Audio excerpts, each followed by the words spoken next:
जय माँ लक्ष्मी।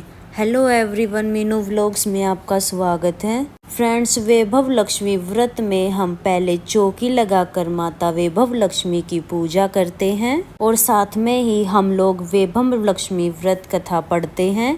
आप वैभव लक्ष्मी व्रत कथा पढ़ सकते हैं या सुन सकते हैं। देखिए, पहले तो पुस्तक पर माता वैभव लक्ष्मी की जो फोटो है उस पर हम तिलक करेंगे। फिर माता वैभव लक्ष्मी के 8 स्वरूप दिए होते हैं, सभी को हम प्रणाम करेंगे। के बाद हम लोग व्रत कथा पढ़ेंगे।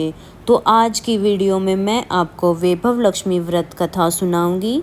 तो चलिए व्रत कथा शुरू करते हैं। जब भी हम कोई व्रत कथा सुनते हैं तो हम खाली हाथ कोई भी व्रत कथा नहीं सुनते हैं। व्रत की कोई कहानी सुनते हैं तो हाथ में हम फूल लेकर या चावल लेकर या तिल के दाने लेकर उसके बाद हम व्रत कथा सुनते हैं।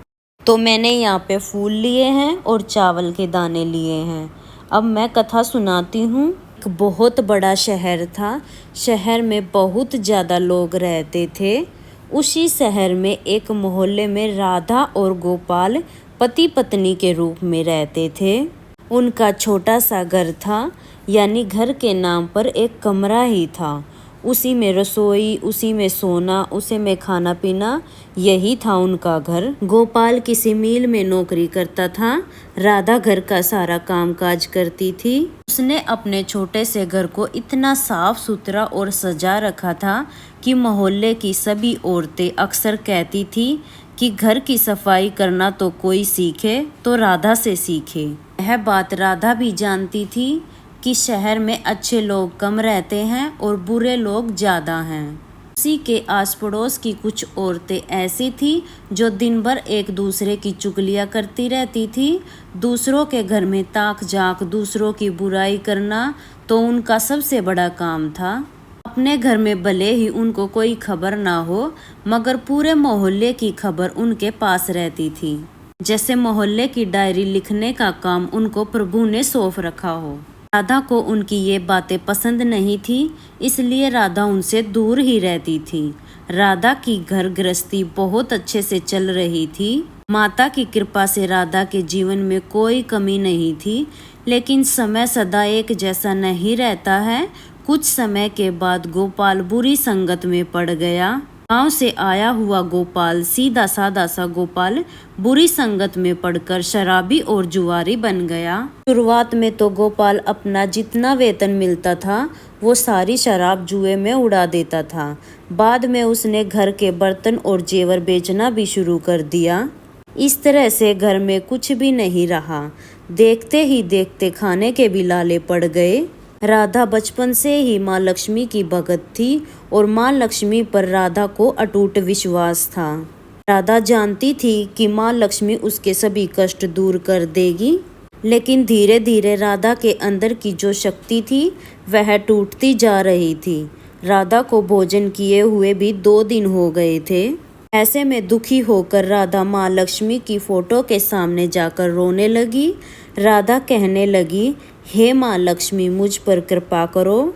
मेरे जीवन में जो संकट आया है उसे दूर करो। मैं आपकी पूजा विधि नहीं जानती हूँ, लेकिन बचपन से ही आपकी आराधना कर रही हूँ। हे माँ लक्ष्मी, मुझे कल्याण का कोई मार्ग दिखाओ।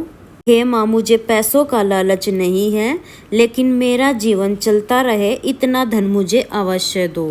इस तरह से रोती विलाप करते हुए राधा माता से प्रार्थना कर रही थी। किसी ने घर का दरवाजा खटखटाया। राधा ने जब दरवाजा खोला तो देखा कि एक बूढ़ी माई दरवाजे पर खड़ी है। उनको देखकर राधा की आंखों से आंसू बहने लगे। बूढ़ी माई ने राधा के सिर पर हाथ फेरा और कहा, बेटी रो मत, अब तुम्हारे कष्ट का समय दूर हो गया है। तुम माता वैभव लक्ष्मी के व्रत करो। विधि पूर्वक अगर तुम व्रत करोगी तो माता वैभव लक्ष्मी की कृपा से तुम्हारे सभी कष्ट दूर हो जाएंगे। राधा ने कहा, हे मैया, मैं माता लक्ष्मी की पूजा तो बचपन से ही करती हूँ, लेकिन विधि विधान से माता वैभव लक्ष्मी के व्रत करने की विधि मैं नहीं जानती हूँ। आप मुझे कृपया वैभव लक्ष्मी के व्रत की विधि बताएं। तब बूढ़ी माई ने बताया कि माँ वैभव लक्ष्मी माता के व्रत शुक्रवार के दिन किए जाते हैं। शुक्रवार के दिन सुबह उठकर माँ वैभव लक्ष्मी के व्रत का संकल्प करें। पूरा दिन मन में माँ वैभव लक्ष्मी इसी तरह का जाप करते रहें। शाम के समय पूर्व दिशा की तरफ मुख करके बैठ जाएं, एक चौकी लगाएं और उस पर एक कलश में जल भरें। चावल की एक ढेरी लगाएं। चावल की ढेरी पर जल का कलश रखकर उस पर सोने या चांदी का कोई आभूषण रखें। सोने चांदी का आभूषण ना हो तो रुपए और सिक्के रख सकते हैं। उसके बाद माँ लक्ष्मी का कोई भी चित्र लगाकर पूजा करें। चौकी पर श्री यंत्र जरूर रखें। श्री यंत्र से माँ वैभव लक्ष्मी अति शीघ्र प्रसन्न होती हैं, इसलिए श्री यंत्र का पूजन करें। खीर का प्रसाद चढ़ाएं। लाल गुलाब से माता का पूजन करें। इसके साथ ही वैभव लक्ष्मी व्रत कथा जरूर सुने। इस तरह से माँ वैभव लक्ष्मी का व्रत करें। घर के सभी सदस्यों को प्रसाद बांटें और जब व्रत खोले तब खुद भी प्रसाद ग्रहण करें। इस तरह से माता वैभव लक्ष्मी के व्रत किए जाते हैं। जब आप व्रत पूर्ण कर लें, यानी कि 21, 51 जितने भी आपने व्रत का संकल्प किया है, उतने व्रत जब पूरे हो जाएं तो आखिरी व्रत के दिन, जैसे आपने 21 व्रत करने हैं तो 21वें व्रत के दिन उद्यापन करें।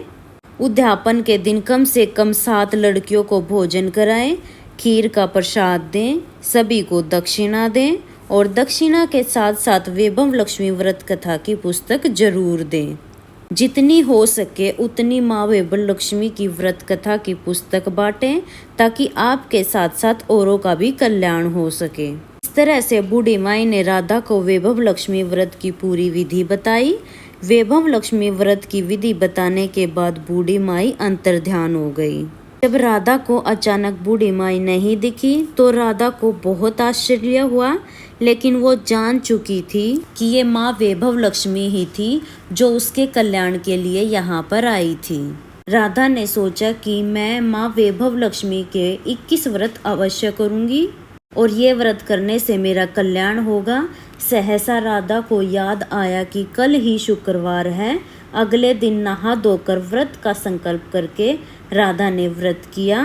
शाम के समय राधा ने विधि पूर्वक माता वैभव लक्ष्मी की पूजा की और जब उसका पति घर आया तो उसे भी प्रसाद खिलाया।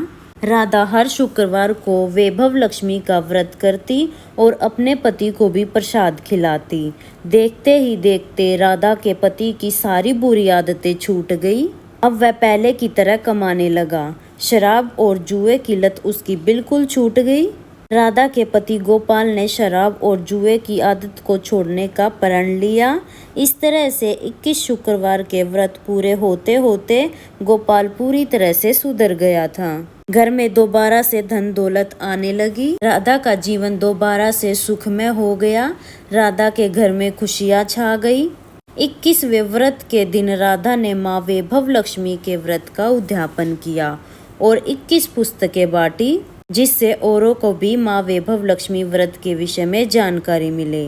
हे माता वैभव लक्ष्मी, जिस तरह आपने राधा के कष्ट दूर किए, उसी तरह से इस कहानी को कहते सुनते हुकारा भरते सभी कष्ट दूर करना और सभी पर अपनी कृपा दृष्टि बनाए रखना। कथा सुनने के बाद जो हमने हाथ में फूल और चावल के दाने लिए हैं, वो हम माता वैभव लक्ष्मी को समर्पित करेंगे। वैभव लक्ष्मी व्रत कथा सुनने के बाद हम गणेश जी की आरती करेंगे और माता लक्ष्मी की आरती करेंगे। इस तरह से हमारी पूजा पूर्ण हो जाएगी। तो फ्रेंड्स, अगर वैभव लक्ष्मी व्रत कथा आपको पसंद आई हो तो वीडियो को लाइक कर देना और हम महिलाएं घर में पूजा पाठ कैसे करती हैं ये देखने के लिए मेरे चैनल को सब्सक्राइब कर लेना। वीडियो देखने के लिए बहुत बहुत धन्यवाद।